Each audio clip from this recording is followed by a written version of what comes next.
ዛሬ ደግሞ ከፐርሰንቴጅ እና ሬሽዮ ጋር የተያያዙ የኢንትራንስ ኤግዛም ጥያቄዎችን እንጨርሳለን። አሁን እዚህ ጋር የጠየቅነው ሶሻል ሳይንስ ላይ ቮተር ተርንአውት ኢን ሎካል ስኩል ቦርድ ኢሌክሽን ዲክላይንድ 40% ፍሮም ላስት ይር ተባለ። ስለዚህ ቶሎ ብዬ ነው የማደርገው 40% ከአምናው ቀንሰዋል እንዳይምታታብኝ። ከዛ this year only 3600 eligible voters went to the polls ተብለናል። በአሁኑ አመት ግን ሊመርጡ የወጡ ሰዎች ስንት ናቸው? 3600። ስለዚህ ይሄ ቶታል አሁን ያለን 3600 ሰው ሊመርጥ ነው።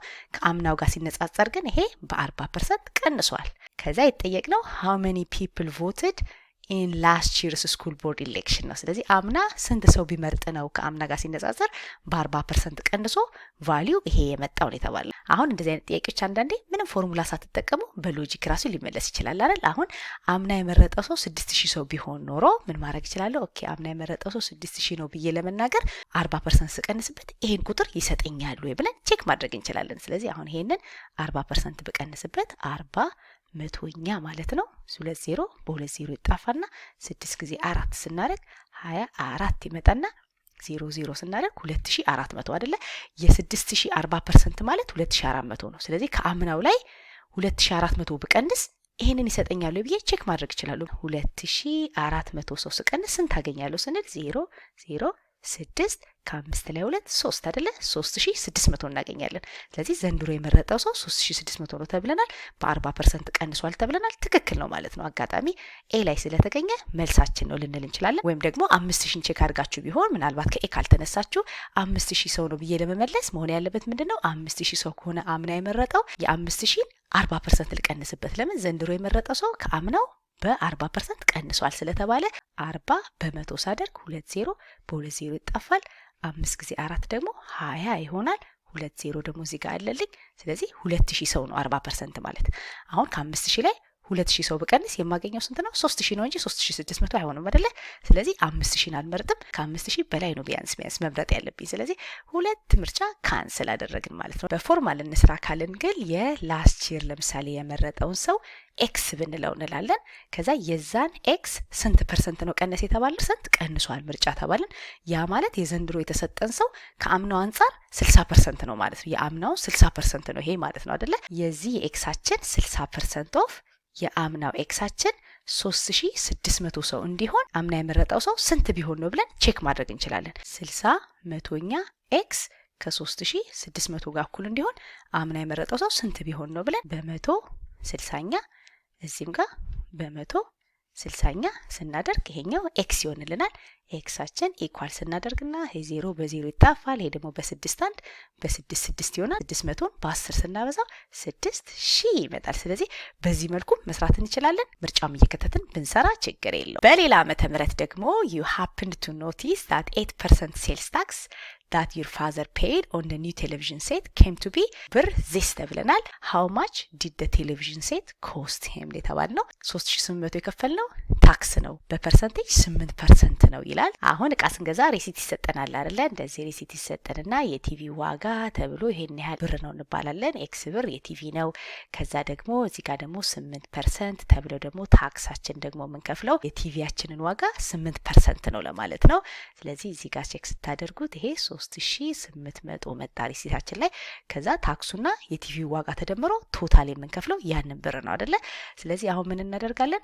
የዚህ የቲቪው 8% 3800 እንዲሆን ቲቪው ምን ይሁን እንደማለት የቲቪ ዋጋ ስንት ይሁን እንደማለት ነው።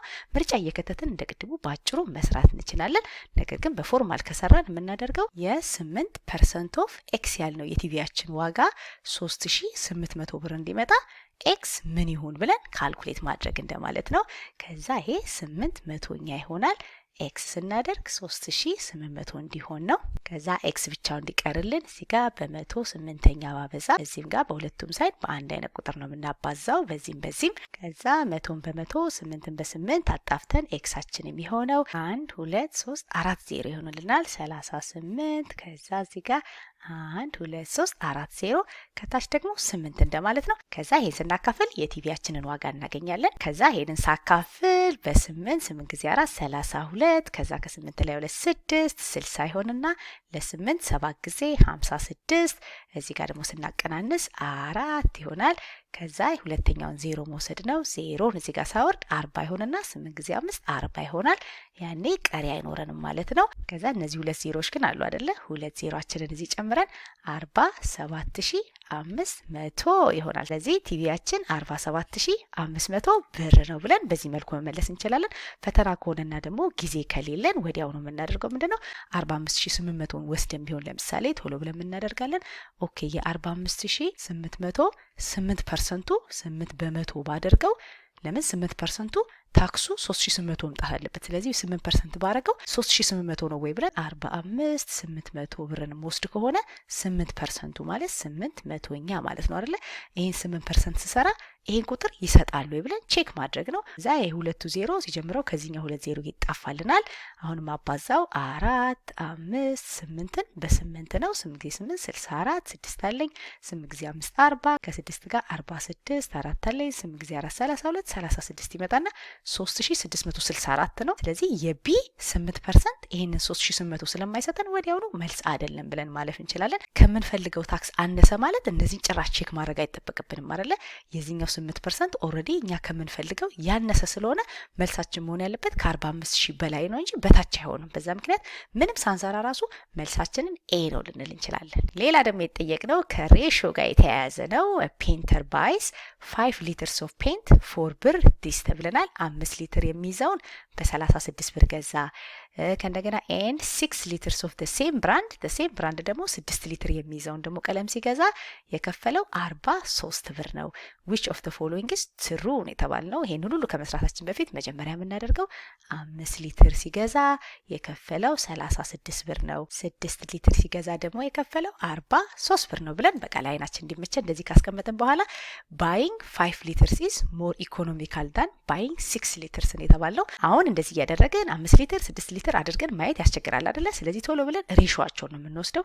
ስንት ብር ነው የምከፍለው በሊትር ብለን ቼክ እናደርጋለን። ሬሾአችንን 36 ብር ለ5 ሊትር ነው የምንከፍለው ለዚህኛው። ይሄኛው ደግሞ 43 ብር ለ6 ሊትር ነው የምንከፍለው። የምንፈልገው ብር ፐር ሊትር ስንት ነው የምከፍለው። ይሄ 36 ብር በ5 ሊትር ስለሆነ ይሄ ብር ፐር ሊትር አድርገን ለማስቀመጥ ቁጥራችንን ማካፈል ነው። 36ን ለ5 ስናካፍለው ይሄ 7.2 ብር ፐር ሊትር ነው የምንከፍለው። ለእያንዳንዱ ሊትር እየከፈልን ያለ ነው 7.2 ብር ፐር ሊትር ነው ማለት ነው። ቶሎ ብለን ብራችንን በሊትር እዚህም ጋር ብራችንን በሊትር ማወዳደር እንደማለት ነው። 43ን በ6 ብናካፍል ደግሞ ተመሳሳይ ብር ፐር ሊትር እናገኛለን። ስለዚህ ምን እናደርጋለን? 43ን በ6 እናካፍላለን። 43ን በ6 አካፍል 7.166 ነው። ይሄ ደግሞ 7.2 ነው። ከጅማሬው ሙሉ ለሙሉ ሳናካፍል ገና 7 ነጥብ ብለን አንድ ጋር ስንደርስ መቆም እንችላለን። ለምን? ይሄ ነጥብ 1 ነው፣ ይሄ ነጥብ 2 ነው። ስለዚህ የተወሰነ በዚህኛው የተወሰነ ሳንቲም ሴቭ ስለምናደርግ